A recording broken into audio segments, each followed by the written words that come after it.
Jonesy and Amanda. Jam Nation. I was going to watch Married at First Sight last night, but I thought, like a crack addiction, you just can't have it every night. Really? No, it's not good. It's not good. Next will be picking at my face and robbing old ladies.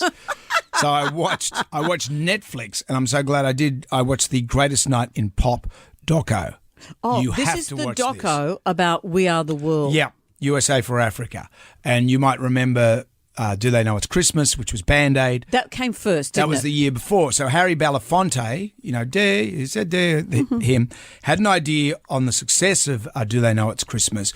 And he said, in his words, white people are singing for what's going on in our country, in Africa. We should get black people to do this. We should get a song.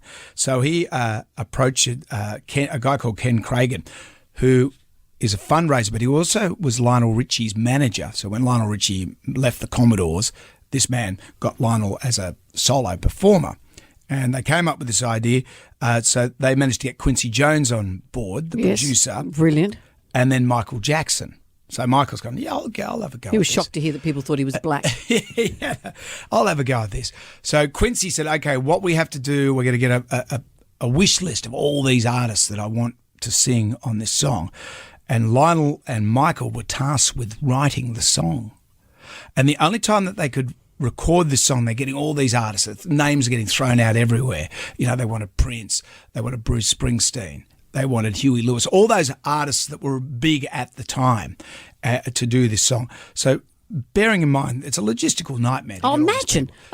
So it comes to pass the only time they could do it is at the American Music Awards, in which Lionel Richie's hosting, because all those artists will be together. Right, and so they'd go from the awards to the recording studio. Yeah, and the A&M Studios, they've said, well, that's going to be perfect for this, but they had to keep it all hush-hush. Why? Because people would mob the area, or imagine someone could blow up the place, and there's a whole there's a whole rough. And at the time, you'd get some 2-bit singer turning up.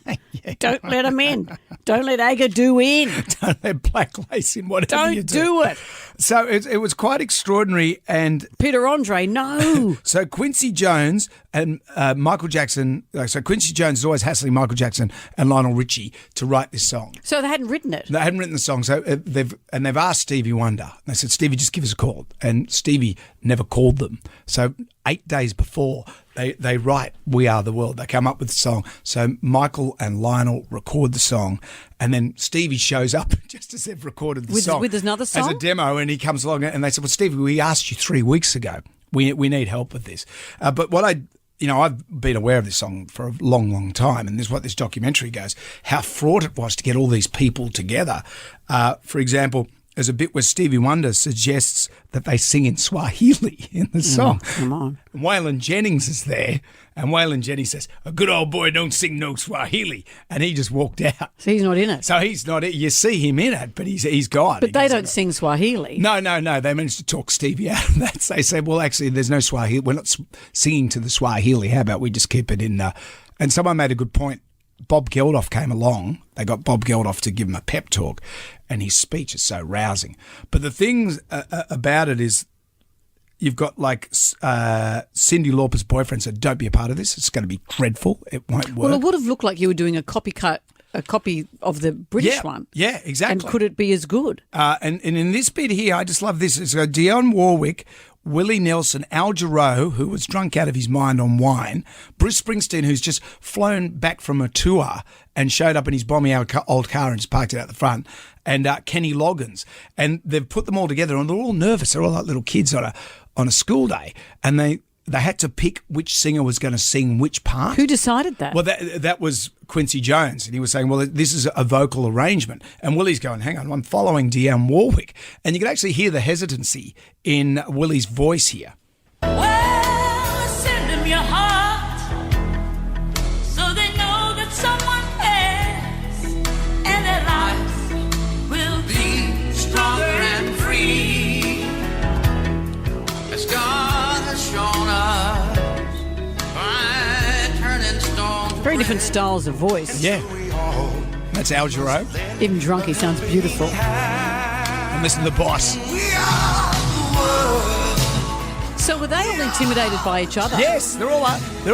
And Cyndi Lauper says, There's one bit, that's Kenny Loggins, by the way. They put him that up was to a woman. prison. That's Kenny. That was the thing, because Cindy didn't know anyone except for Billy Joel. Like, they're all there, but they're all just normal people. But isn't it amazing how many of those long-term stars, because it is like a moment in amber, those individuals who were famous at the time, and so many of them Yeah. have gone on to be famous for years. Exactly. And there was a bit they got Sheila E. on board. She was going out with Prince. They really wanted Prince to be a part of it, but Prince wouldn't be a part of it. So is she part of it? She's part of the chorus, but they didn't give her a line to sing. So in the end, Huey Lewis is there from Huey Lewis and the News, and they got him to sing Prince's line. And Huey's sitting there going, well, I just thought I was part of the chorus. Next minute, he's got to follow Michael Jackson. And have a listen to this. This gives you so much perspective. This is Huey sandwiched between Michael Jackson and Cyndi Lauper. When you're down and out, and there seems no hope at all.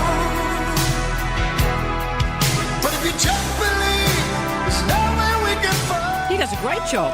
Listen to this. Well, I just realized, that a change can only come And then Kim Carnes. when we stand together as one. And at the end of that bit, Cindy says, did I do too much? You know, it was just nuts. And then Bob Dylan, poor Bob Dylan's standing there, and he looks just totally lost. And Not known as a singer. but and there's a bit where he goes up to Stevie Wonder and says, can you just play it on the piano? I don't know where I fit in this song. Then Stevie starts doing impersonation of Bob Dylan. And that's how we got Bob doing this. There's a choice we're making. We're saving That's not Stevie doing an impression, is it? That's Bob. we make a better day. Just And you and me. I was just thinking, what would It's you do? iconic, isn't like it? today's artist, what would you do? Because today's artist is all about cash and booty and what's in it for Well, me. that's not true. We might have thought that about them and about the ones who did the English one, but on that night they were told, leave your ego at the door. Mm-hmm. And I'm sure modern performers would do the same. Nicki Minaj. So who would you get these days? Who would you get? Well, you get Taylor Swift. She's the big daddy. Yeah, what about? You get, you'd need someone from the country genre. You get Luke Combs, something like that. You need an old person. Who would be an old fart? Billy Joel. Billy Joel, he'd be in there. Billy Joel in there. Jem Wright, you're young. What about Fetty Wap? Fetty Wap. I don't know who he is, but he'd be front and Doja centre. Cat, Oh, They'd all be there. She'd be looking out of a saucer behind the fridge. Weekend. I think at any rate, we should put this song on because it gives you a great appreciation and it's certainly worth What's watching. the doco called? The doco is called The Greatest Night in Pop. It's on Netflix. It is so good. I'll look out for it.